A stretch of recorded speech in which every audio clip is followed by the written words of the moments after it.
Here we have the Porsche 911 991.1 Targa 4S. And the only thing more complicated than the Porsche naming convention is trying to find the right battery for your car.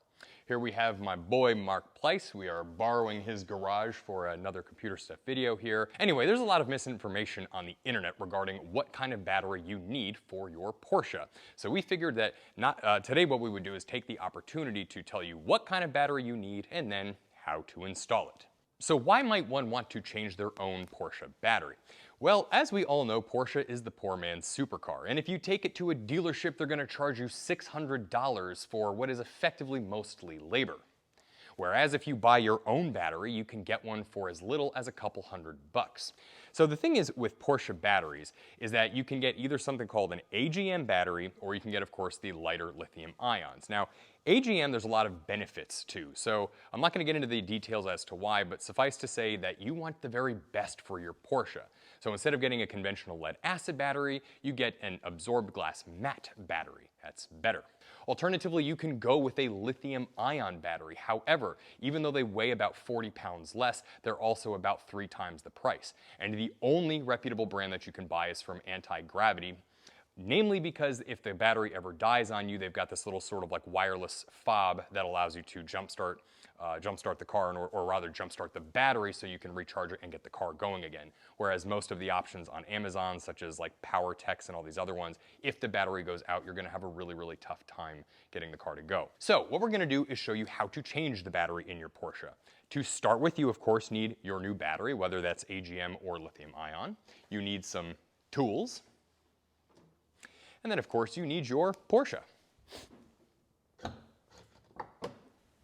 So the first thing you're going to need to do is to remove the plastic Porsche cover that covers the battery, your pump, and a bunch of other stuff. Luckily, Porsche was kind enough to not put any screws or anything. It is just simply a couple of plastic pull tabs. So you just yank up those little spots there and slide it out.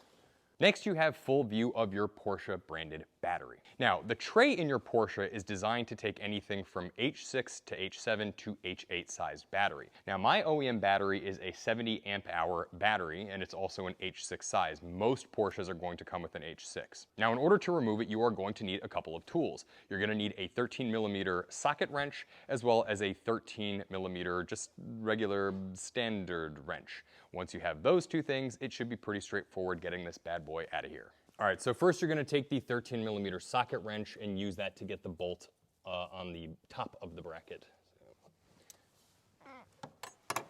Oh, and I also forgot to mention you need your Porsche branded apparel. That is, I think, maybe the most important thing.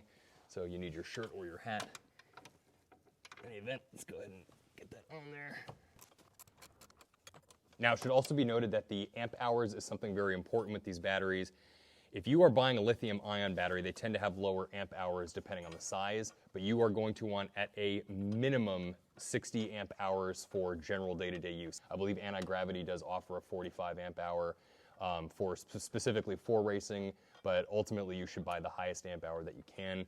Next, you want to take the bolt out that's on the bottom of the bracket. You can use a 13mm wrench to just sort of loosen it as best as you can. Might be a small struggle.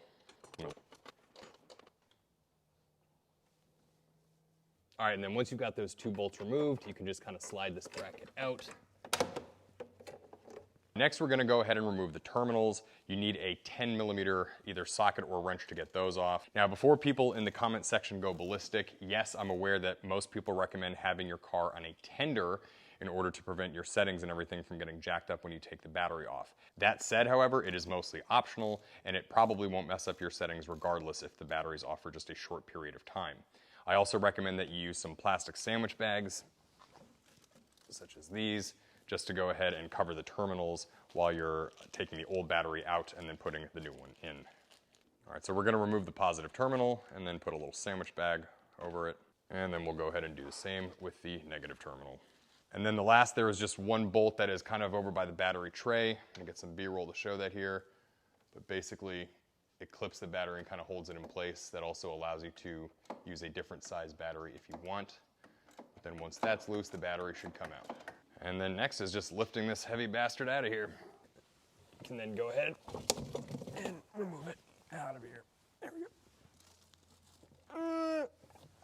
Pretzel job. Just gotta slide it in. It is a little bigger, but again, the tray is designed to be able to handle it. Basically, there are two sort of mounting points where you can actually lash that down. Now that the new battery is mounted in, all we have to do is screw in that little tray thing, basically pop that into one of the little pilot holes there. It's sized to fit, no problem. You bolt that in, and then you go ahead and put the terminals back on. Now, ultimately, you could remove the air pump here, but we obviously didn't think it was necessary. Let's just call that boyish laziness, but if you use a little bit of painter's tape behind the wrench, you can kind of get that bolt on there, and there it goes. That was priceless timing, dude. Now, if you're unlucky and you drop the screw, you will need a T15 torque wrench to pull out this air pump, which I suppose would have been easier to do in the first place, but anyway, you just loosen up these two bolts here. Get that thingamajig out of the way. This tray will pop out. And then you will find that your bolt is missing forever. So I figured I would put this in as like an outtake, but long story short, we had to end up taking the battery tray off to get to that bolt we dropped. Really not that big of a deal. It was just a couple more bolts, pretty easy. But you'll notice there is what looks like, I don't know, like a bird's nest or something down in there. So while you're replacing your battery, you might just want to take the extra 5 minutes to actually take the battery tray up and get whatever the hell kind of grass or whatever is down in there. Ultimately, again, only about a few more minutes and might save you some hassle later down the road. The saga kind of continues on this, by the way. We did find out, let me try to get the camera focused down in there. We did find out that, I don't know if you can see it, but there are some exposed wires, like right there where my finger's pointing. So whatever animal built a nest in there did end up eating some of the wires. So I'm going to tape that up, put some wire kind of cover over it. Some of the wires are exposed. Hopefully it won't be a big deal later down the road, but we're gonna tape that up, put some wire cover over it, and then put the battery back in.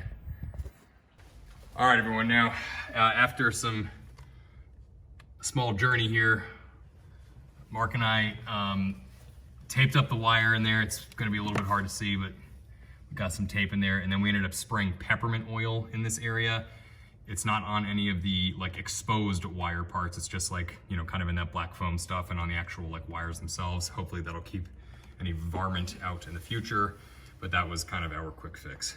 And now we're just gonna go ahead and put the battery tray back on and then put the battery on and resume operations. All right, for what it's worth, I'm a man that can admit when he makes a mistake, and it really is a lot easier for you to take off the little air pump thing right here. 2 bolts, pops right off. We definitely would recommend doing it. That said, it was a good thing that we dropped the bolt because it allowed us to find the rat's nest growing under the frunk.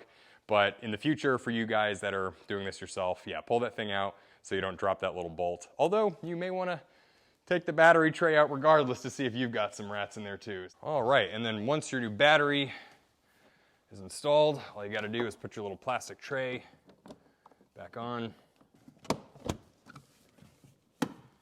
snap it in place, and you are good to go. And once you're finished with your battery, the only thing that you have left to do is drive off into the sunset.